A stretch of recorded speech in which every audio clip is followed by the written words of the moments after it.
It seems that whenever there is an election, the politicians entrench themselves and begin in the complex and rather disgusting tooling they use in verbal strategy. How in the world does the country benefit in the end when the typical approach to winning an election is about how much dirt can be thrown at an opposing candidate? If you really think about it, look at the carryover effect.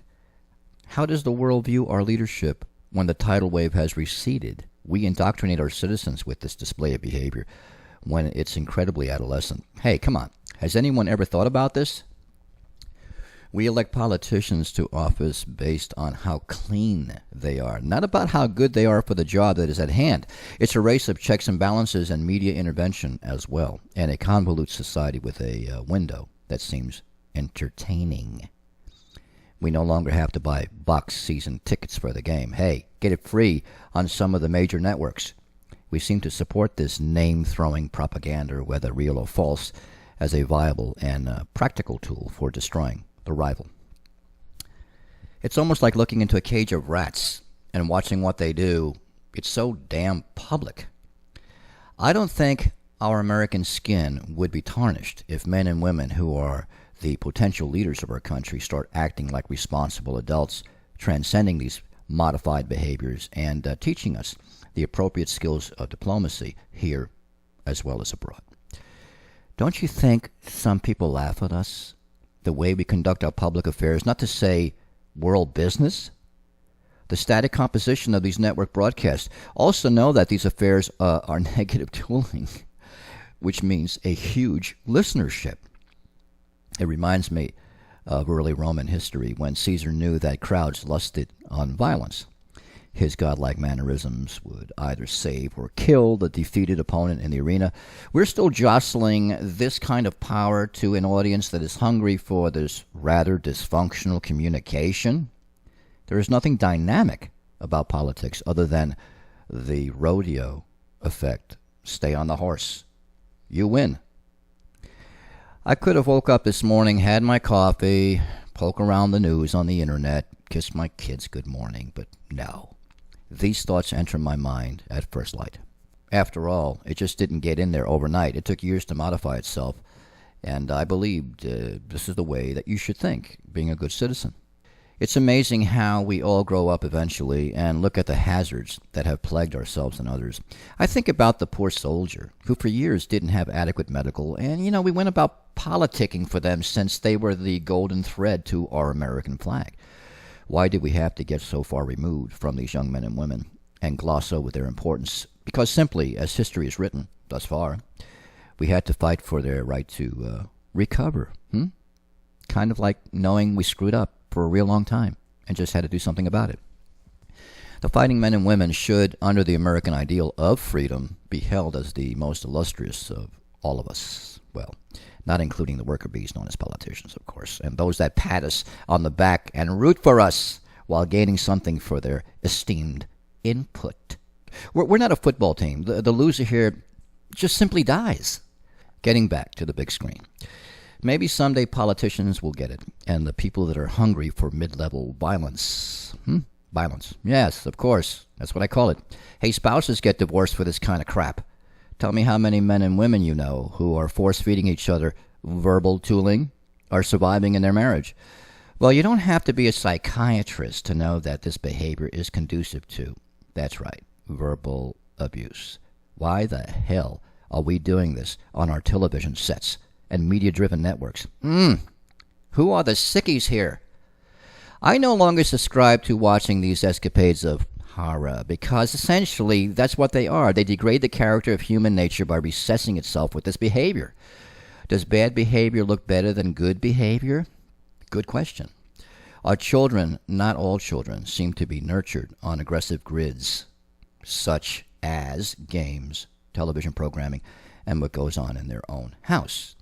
We form our social opinions and behaviors based on what we have learned. By golly, where does civilization go when we produce a dysfunctional attitude of generalizations to the masses? If we were parents and guardians to the closest people we love, we would know instantly that these behaviors will fail by design. Maybe that's it. We just don't love the system as much as we thought.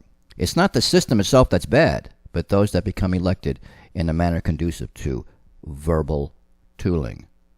We even have showboating going on after these fools get into office. Watson, you will see just what I mean.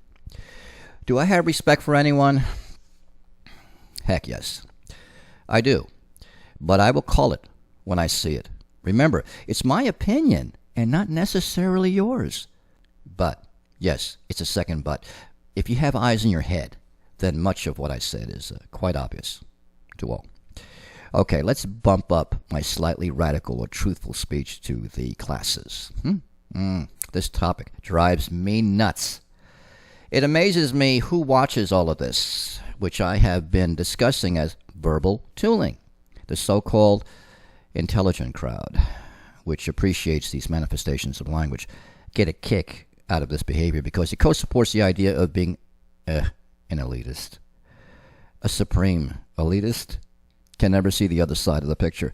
After all, don't we often say about our politicians or presidents that they just don't know what is going on the other side? Hey, it's true. The sweat equity of others tends to create unbridled ambitions.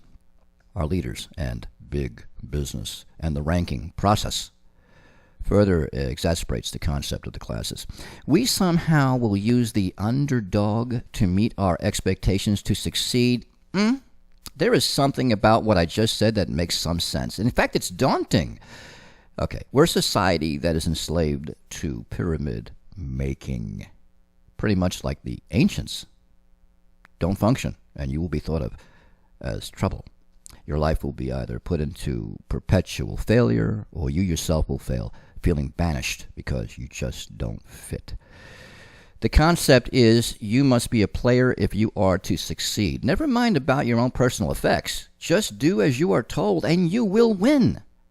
Verbal tooling is derivative to elitism because it is the spine of the beast. Elitism uses sweat equity concepts to sell its audience. If you sustain an audience by authority, and believe it or not, slight fear, as well as display that you are stronger of the commanders, you will have a better chance at winning because, as a society, we have been whipped into submission by these strategies. No one ever looks at our way of life because we have become submissive to the system. How does someone really know that you can be all you can be? Being what you want depends on how you treat others, using these benefits to forge a future. Your relationships with people will be the prop and foothold of what kind of life you will have.